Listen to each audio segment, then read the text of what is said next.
Romanos capítulo 8, a partir do versículo 12.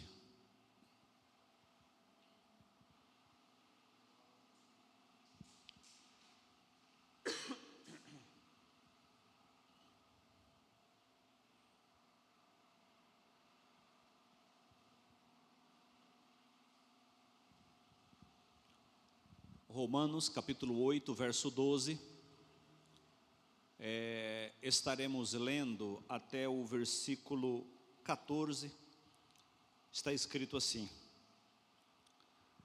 assim, pois, irmãos, somos devedores não à carne, como se estivéssemos obrigados a viver segundo a carne.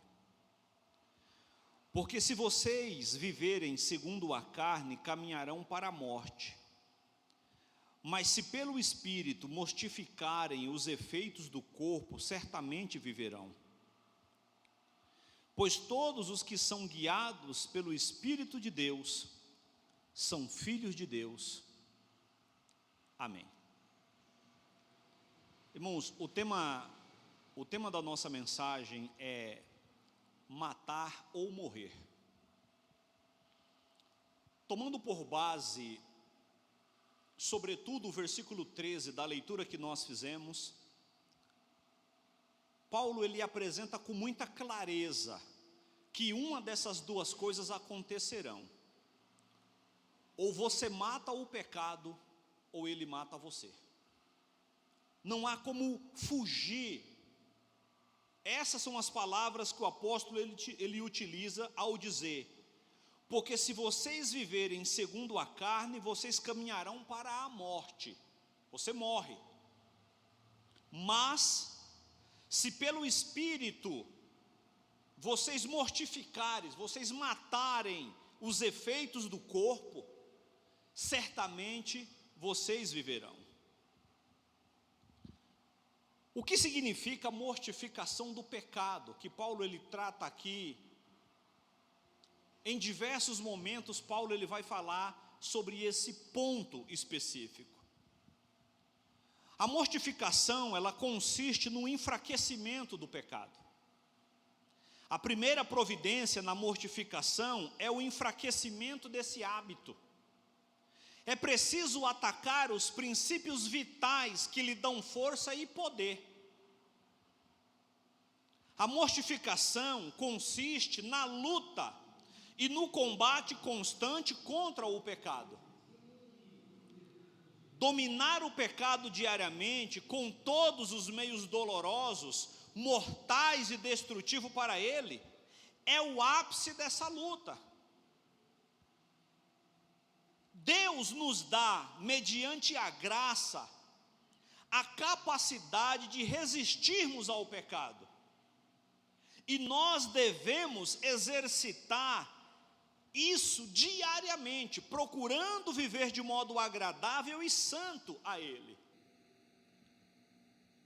É um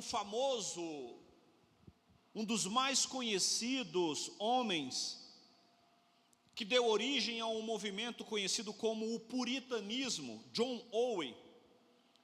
Ele dizia: mate o pecado, ou ele matará você.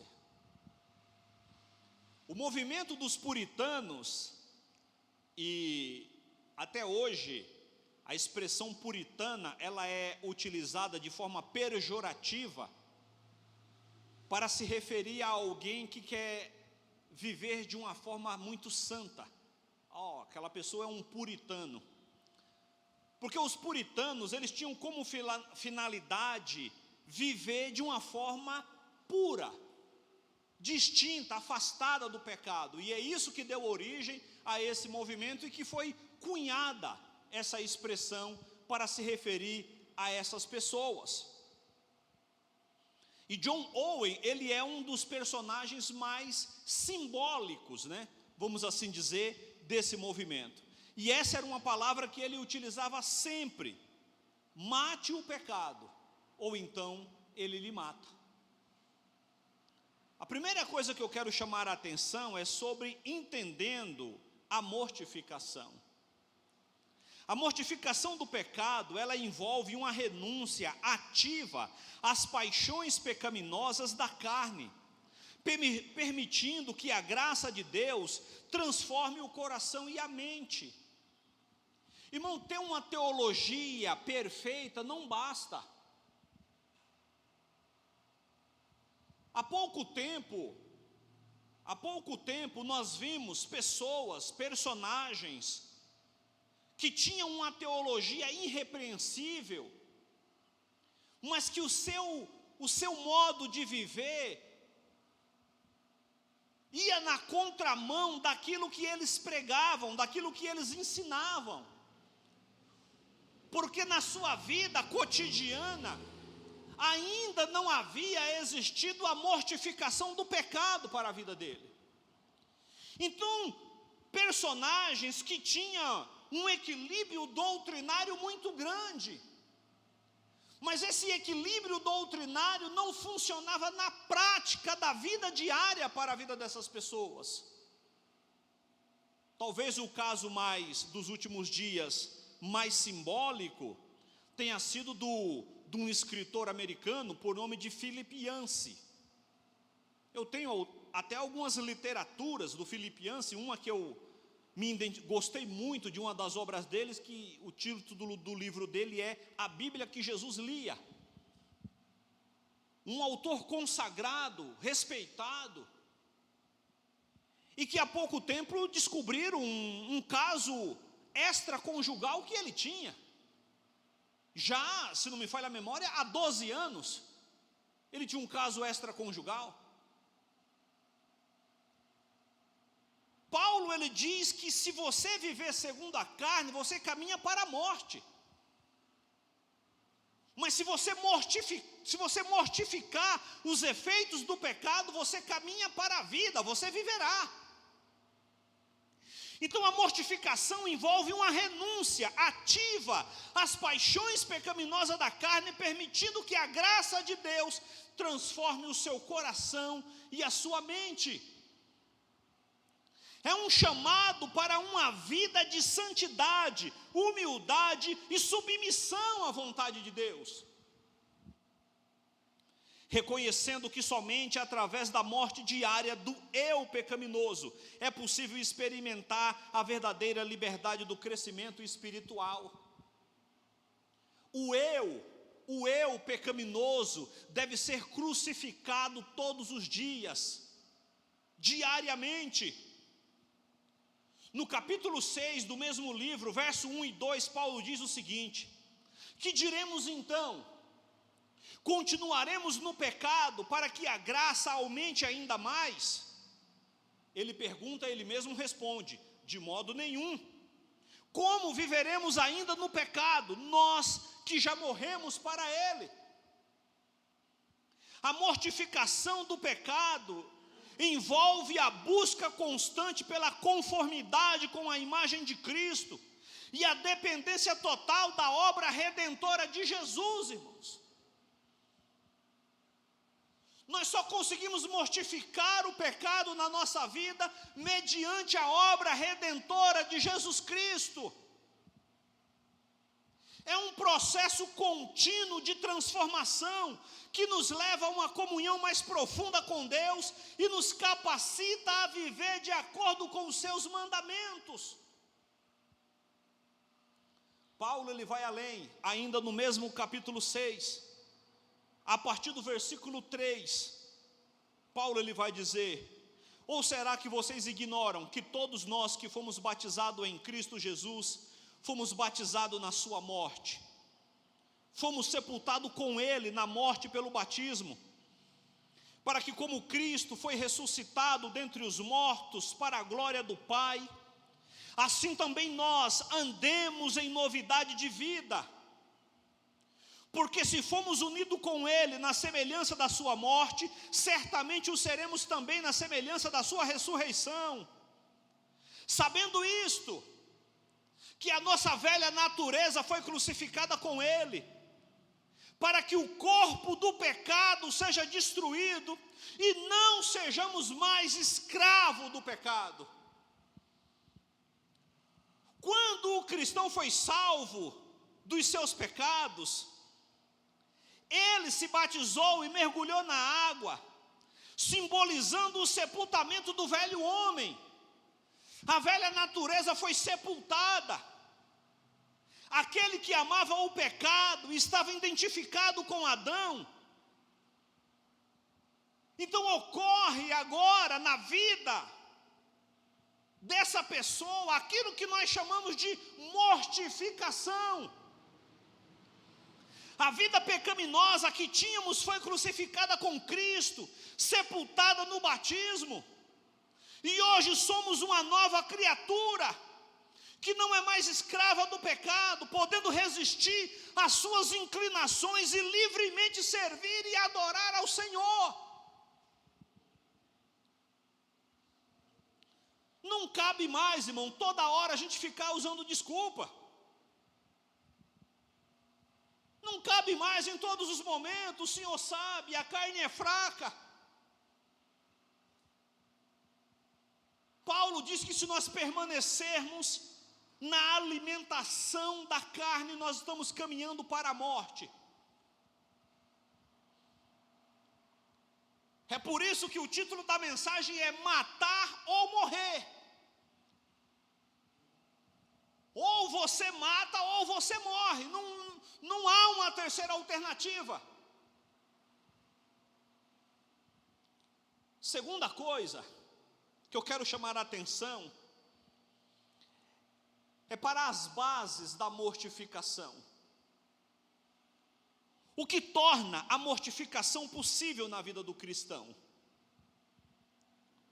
De que modo Deus nos habilita a renunciarmos às paixões mundanas e vivermos uma vida pautada pela glória de Deus? A Bíblia nos mostra o modo que o Senhor opera isso no nosso coração. De que maneira que Deus opera isso em nós? Vejamos. Primeiro, Deus promete na palavra que o pecado não terá mais domínio sobre o cristão. Não se trata de uma possibilidade, se trata de uma promessa. Deus prometeu. O pecado, ele será aniquilado. Uma vez que a escravidão de nossa natureza pecaminosa foi desfeita pelo poder da redenção, agora somos capazes de resistir às inclinações do pecado para agradar a Deus. Na prática, isso significa que pecamos pela fraqueza da carne. No entanto, podemos, por Cristo e em Cristo, resistir ao pecado. No verso 14 do capítulo 6, dessa mesma carta aos Romanos, Paulo diz o seguinte: porque o pecado não terá domínio sobre vocês, pois vocês não estão debaixo da lei, e sim da graça. Agora, um novo momento se apresentou na vida de vocês. Uma nova realidade se faz presente para vocês. Segunda coisa, as Escrituras afirmam que, ao nos dar uma nova vida espiritual, Cristo enxertou a palavra dele em nosso coração. Essa semente gloriosa exerce uma profunda influência em nossas atitudes, nos impedindo de continuarmos em obstinada desobediência contra a vontade de Deus. Observar a palavra do Senhor é um conflito que Deus ele utiliza para que nós não mais venhamos viver em obstinada desobediência a Ele. A realidade da batalha diária contra o pecado é a maior evidência que temos de que fomos verdadeiramente salvos por Jesus Cristo. Se você batalha todo dia contra o pecado, irmão, significa que você foi salvo por Jesus Cristo. Porque a partir do momento que você já não vê mais problema nas coisas pecaminosas, é porque você já foi tragado por Ele. quando você luta diariamente consigo mesmo, com as suas fragilidades, com as suas limitações, com a sua natureza carnal, caída, é porque isso significa que você foi salvo em Cristo Jesus, e olhando para a sua palavra, você consegue entender que o estilo de vida de um crente é diferente de um estilo de vida mundano. Essa batalha que você trava todos os dias é uma evidência da sua salvação, e que você está lutando para viver de acordo com os princípios estabelecidos por Cristo. Aleluia! Essa é uma realidade que nós encontramos todos os dias, e nessa batalha venceremos, porque a palavra de Deus, ela está em nós. 1 Pedro, no capítulo 1, 23, Pedro diz o seguinte: porque vocês foram regenerados, não de semente corruptível, mas de semente incorruptível, mediante a palavra de Deus, a qual vive e é permanente. Por fim, a obra, um outro instrumento que Deus utiliza na mortificação, é que a obra contínua do Espírito, como um fogo purificador, promove no cristão a experiência de refinamento espiritual, para que a cada dia ele se torne mais parecido com Cristo. A obra do Espírito no nosso interior, o fogo do Espírito vai queimando e purificando. Nessa obra, o fogo do Espírito purifica o coração do salvo, renovando para o serviço de Deus. O mesmo fogo do Espírito, contudo, é juízo para o ímpio, preparando-o para a condenação. Por isso, quando o Evangelho é pregado com poder, o fogo do Espírito se manifesta nas reuniões da igreja. João Batista, no capítulo 3 do Evangelho que Mateus escreve, no verso 11, ele diz: eis que o machado está posto à raiz da árvore. Toda árvore que não produzir bom fruto será cortada e lançada no fogo. Mas no verso que antecede, o 10, ele diz: ele vos batizará, aquele que vem após mim, mais poderoso do que eu, ele vos batizará com o Espírito Santo e fogo. Ele é aquele que por meio do Espírito Santo purifica o cristão, e ao mesmo tempo condena o ímpio. É esse agir do Espírito no nosso interior que possibilita a mortificação do pecado em nossas vidas. Terceira coisa que eu quero chamar a atenção é para os estímulos que contribuem para a mortificação. O fato de sermos tão diferentes um dos outros também afeta o modo como Deus ele opera essa obra em nós. Deus ele não tem um agir único, que por meio desse agir ele opera a mortificação. Em cada pessoa, o agir de Deus pode ocorrer de maneira distinta. Cada cristão é único e teve particularidades incríveis em sua história de vida.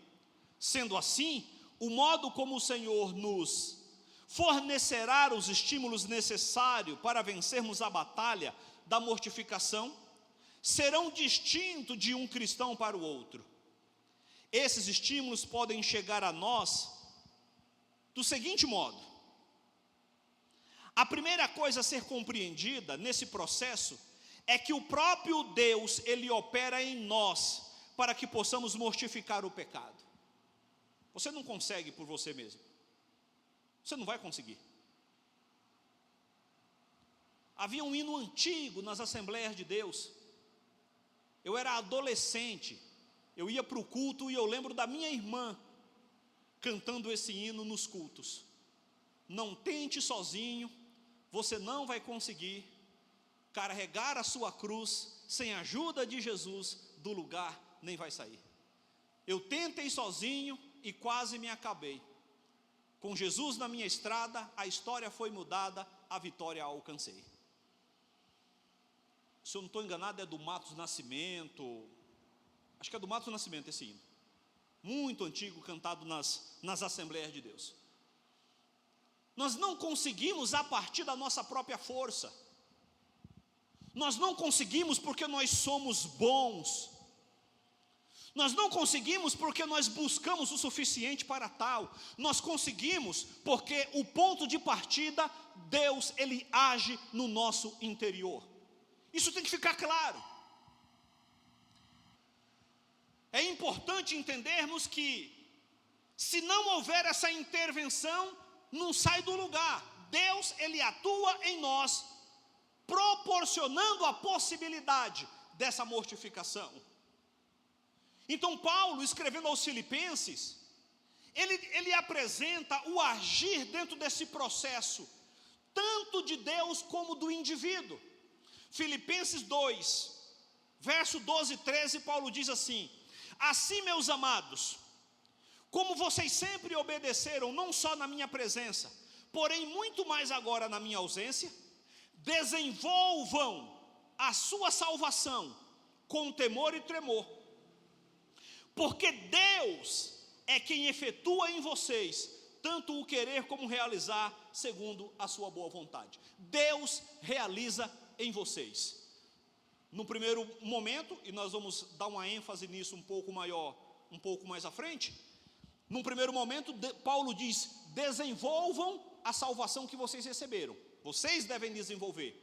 Por que vocês devem desenvolver? Porque Paulo diz: porque vocês receberam esse agir benevolente de Deus. Porque é Ele que efetua em vocês, é Ele que efetua o querer, é Ele que age como o realizar, segundo a sua boa vontade. Então o primeiro ponto é o agir de Deus no nosso interior.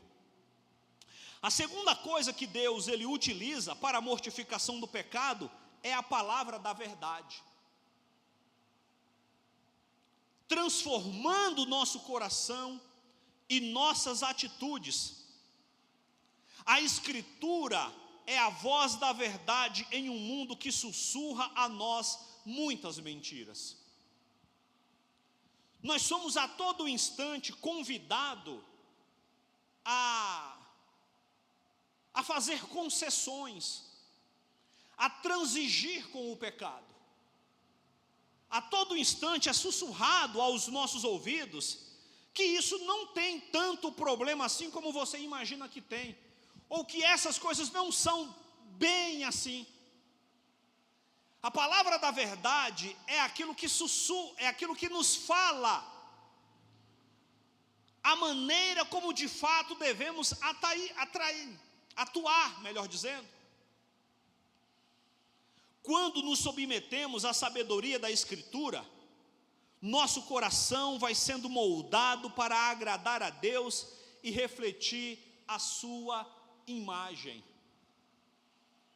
Quando nós vamos observando a sua palavra, atentando para a sua palavra, nós vamos enxergando como de fato nós devemos moldar o nosso estilo de vida.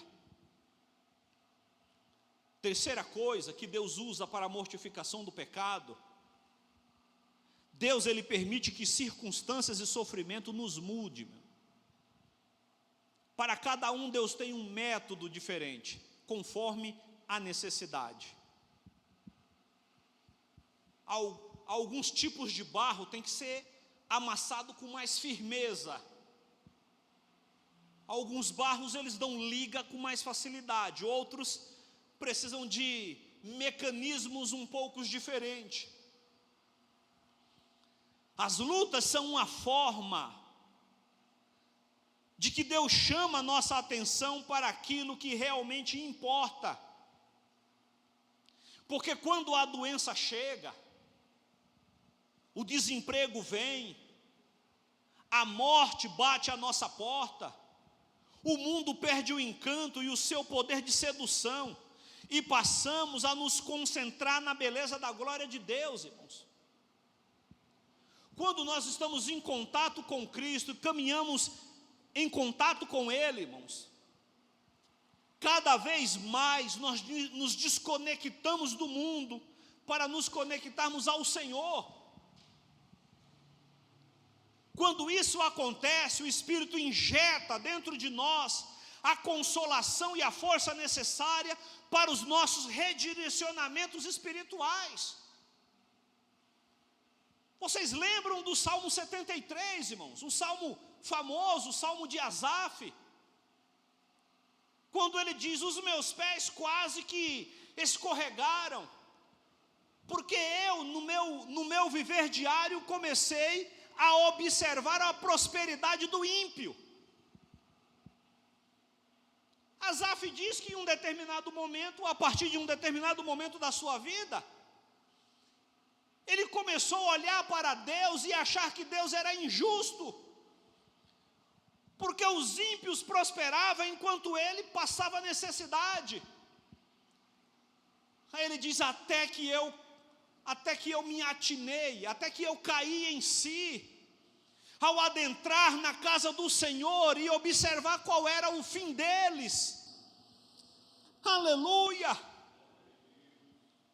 Em algum momento Deus utiliza a circunstância para nos mostrar, seja através do sofrimento, do desemprego, da dor ou até mesmo da morte, que Ele é aquele que opera em nós a mortificação do pecado para a glória do seu nome.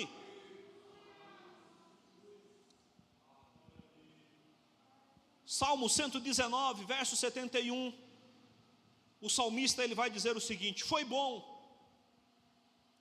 que eu tivesse passado pela aflição, para que aprendesse os teus decretos. Então veja que o salmista ele identifica que para ele, as aflições pelas quais ele passou,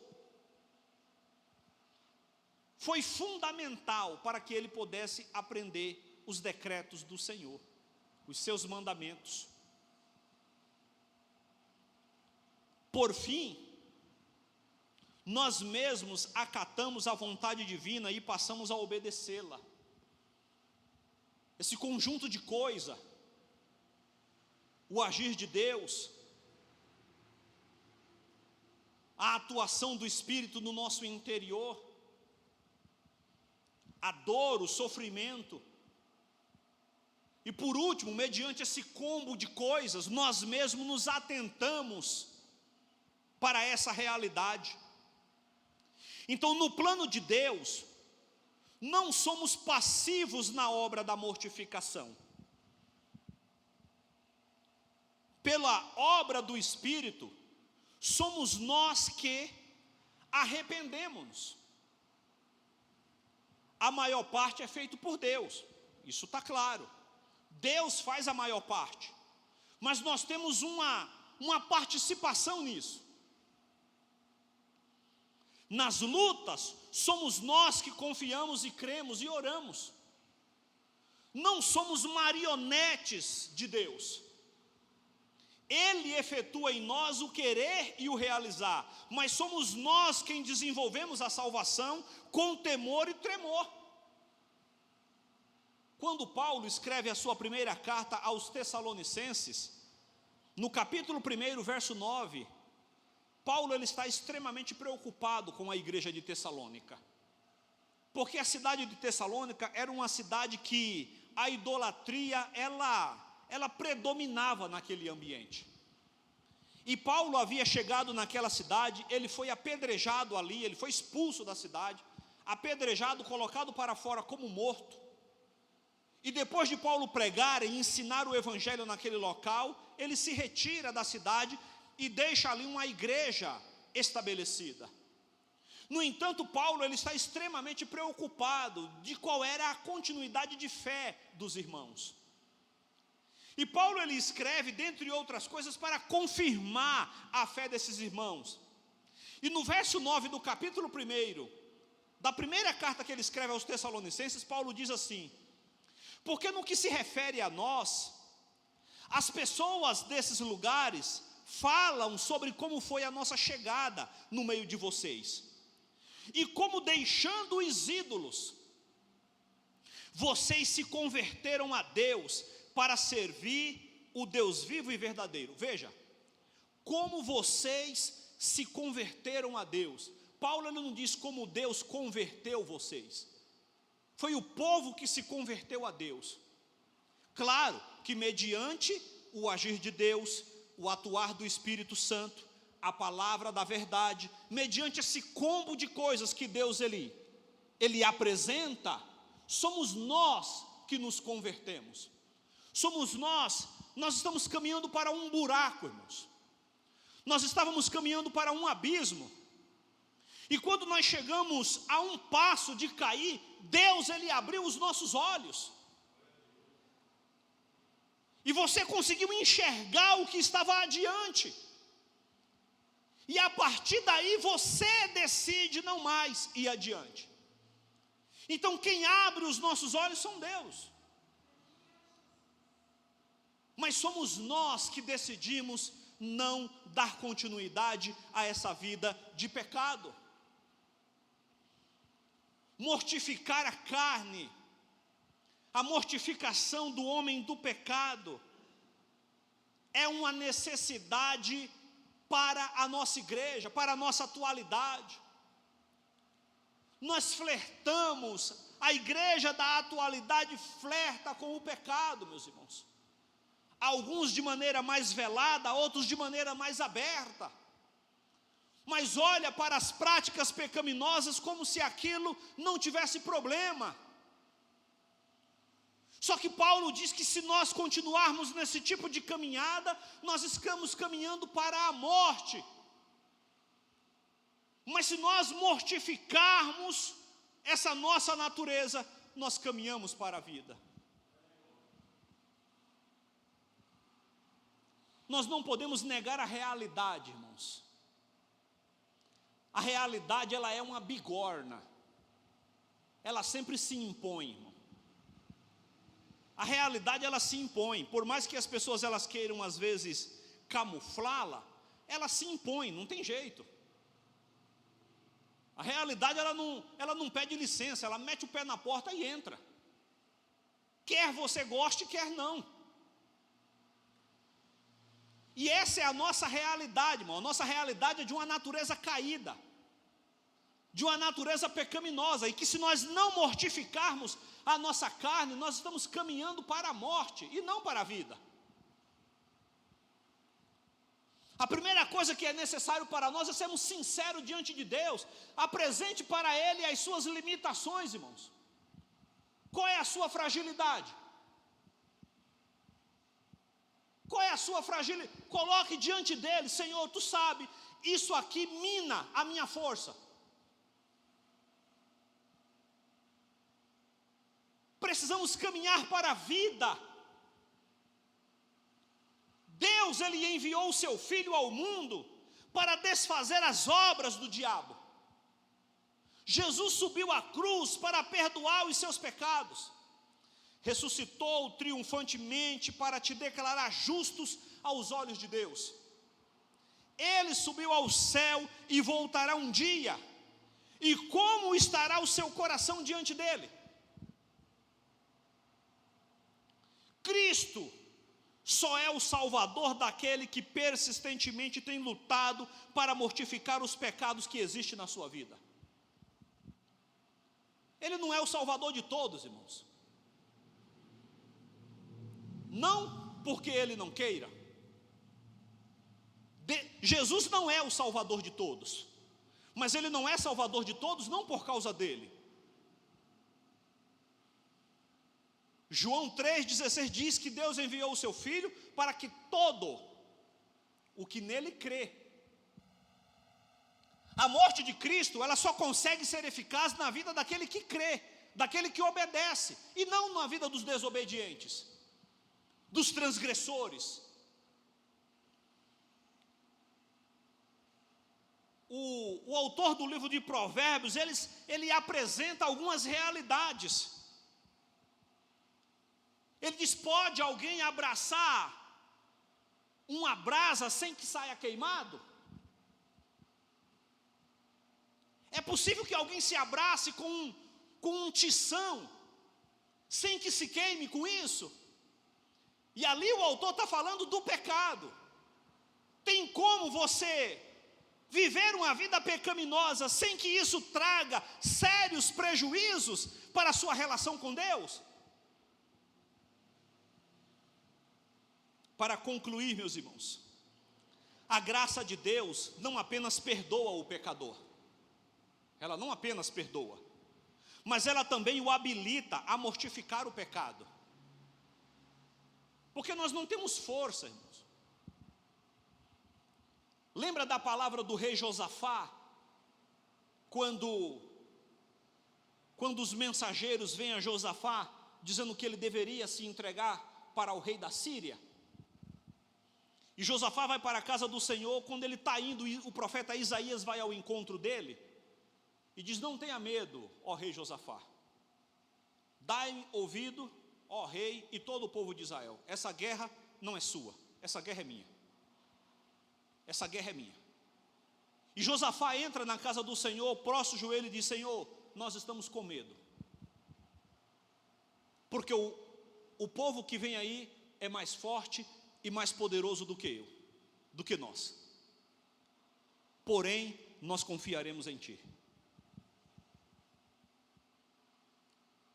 É o operar de Deus em nós, irmão. Não é por nós, não é pela nossa capacidade, pela inteligência, não é pela nossa santidade, é pelo agir de Deus.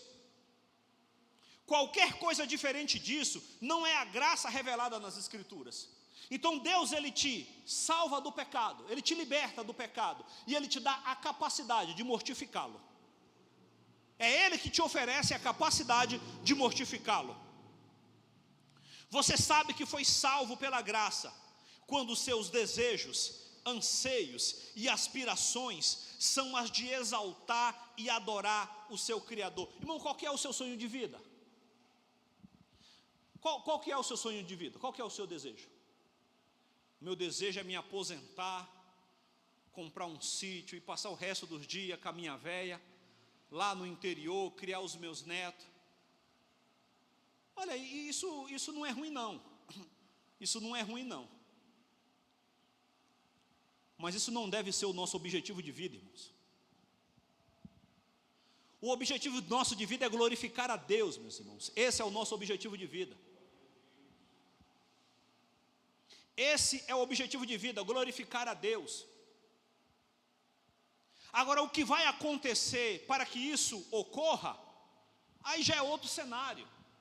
Se glorificar a Deus, pode até ser que seja, de fato, você comprando um sítiozinho e indo lá com a sua véia, lá para o interior, para criar os seus netinhos. Pode ser que dessa forma você glorifique ao Senhor, mas pode ser que não.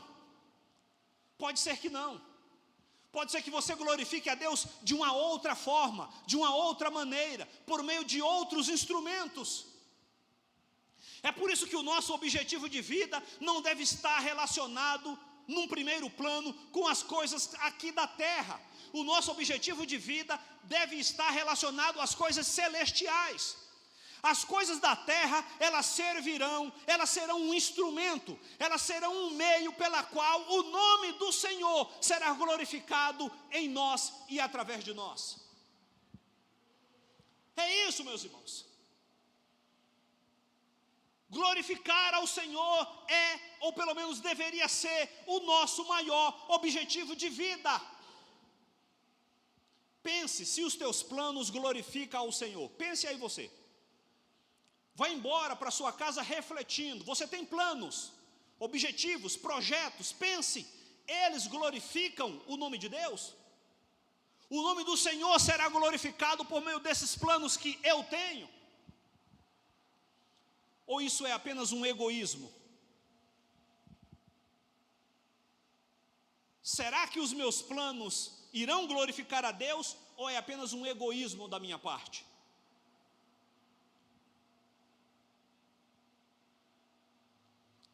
Você sabe que foi salvo pela graça quando seus desejos, aspirações são de exaltar e adorar ao seu Criador, enquanto aguarda o dia glorioso em que Ele voltará. Seu objetivo é fazer a vontade de Deus, esperando ansiosamente pelo seu retorno. Aleluia. Na primeira carta de Paulo aos Filipenses, no capítulo 1, no versículo 21, mas eu acho que ele começa no verso 19. Paulo ele vai dizer: para mim o viver é Cristo e o morrer é lucro. Por isso eu já não sei mais o que eu quero, se viver ou morrer. Porque se viver eu vivo para Cristo. Mas morrer não é ruim, Paulo diz, morrer não é ruim. Porque morrer significa estar ao lado dele para todo sempre. Aleluia. A sua vida deve exaltar ao nome do Senhor. O seu estilo de vida, aquilo que você faz, a sua atividade profissional, todas as suas realizações deve ter como objetivo maior a glorificação do nome de Jesus Cristo. Bendito seja o nome santo do Senhor. Concluindo, eu digo, precisamos ir refletindo sobre o nosso tema, a nossa vida aqui na terra. Ou nós matamos, ou nós morreremos.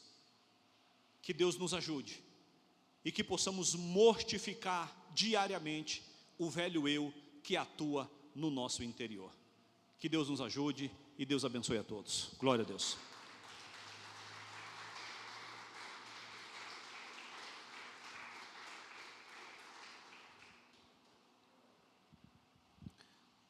Graças a Deus. Estamos caminhando já para o nosso encerramento, meus amados. Quero convidá-los a colocar-se de pé.